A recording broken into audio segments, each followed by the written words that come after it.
du tambour. Vraiment, le travail en moins des équipes, comme les collègues là qui ont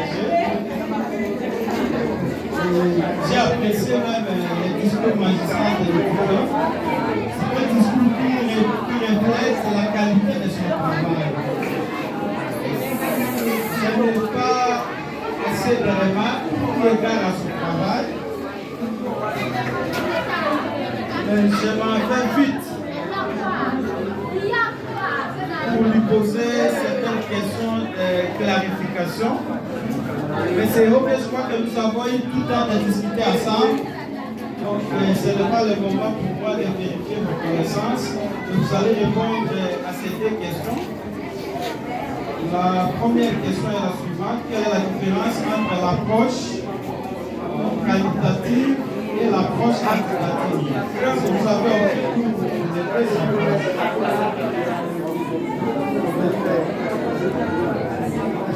La dernière question est la suivante. Qu'est-ce que signifie une compétence numérique? Merci, Monsieur le Président. Monsieur OK, vous avez la parole.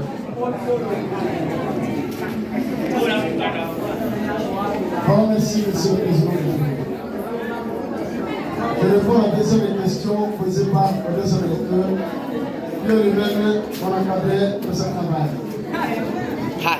De donner une différence qui existe entre l'approche qualitative et l'approche quantitative. Monsieur le deuxième électeur parlait de l'approche qualitative. Lorsque nous parlons des approches, nous parlons de méthode. C'est une méthode qui est basée sur la récolte de données verbales.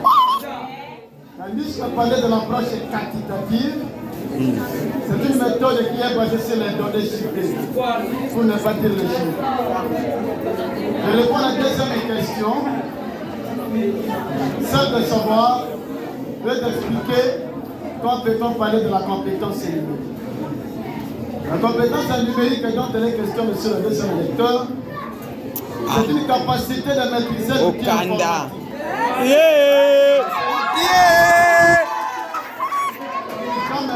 Des occupations pour te permettre de bien se connecter aux moyens de l'ordinateur, aux moyens du TPI.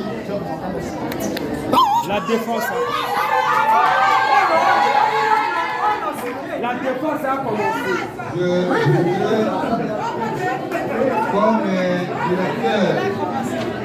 directeur de ce travail, je voudrais compléter un peu par rapport à cette étudiant venait de dire à la première question, à savoir la différence entre l'approche qualitative et l'approche quantitative.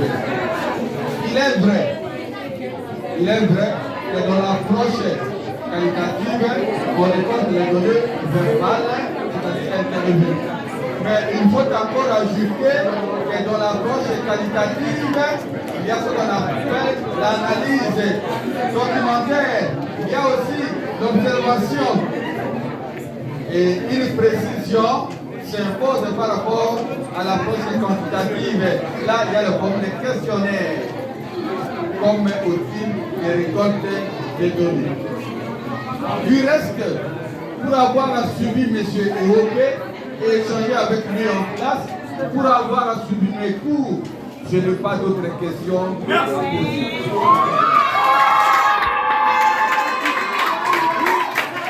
Les grands esprits